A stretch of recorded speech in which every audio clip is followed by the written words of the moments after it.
উৰুকা তই আহিবি দেই মাঘ বিহুৰ উৰুকা নিশা ভেলাঘৰৰ ধানখেৰৰ মাজত লৈ সোণসেৰীয়া দিনবোৰলৈ ঘূৰি যাম বিচাৰিম জীৱনৰ সঁচা ৰং আধুনিকতাই যান্ত্ৰিক কৰি দিয়া মনবোৰক শিকাম সম্প্ৰীতিৰ ৰঙীন পাঠ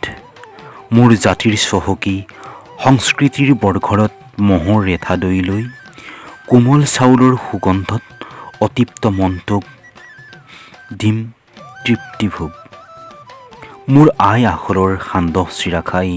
সোৱাদ নোপোৱা উত্তৰ পুৰুষক দিম চুঙা চাউল কাঠ আলু তিলপিঠা ঘিলাপিঠাৰ সোৱাদ ভিডিঅ' গেমত আবদ্ধ নৱপ্ৰজন্মৰ কণমানিটোক মহযুঁজৰ থলীত পুলিন পুঠাৱে এৰি থৈ যোৱা ৰঙৰ পথাৰখনিক কৰি দিম চিনাকি পুৱা ঢল ভাত দিয়াৰ সময়তে শীতৰ নিহালি পেলাই সৰু নদীখনিৰ বুকুত চিলনি হাতোৰ দি ভিজা দেহাৰে মেজিৰ জুইত দলিয়াম মলিয়ন অহংকাৰবোৰ ধন্যবাদ।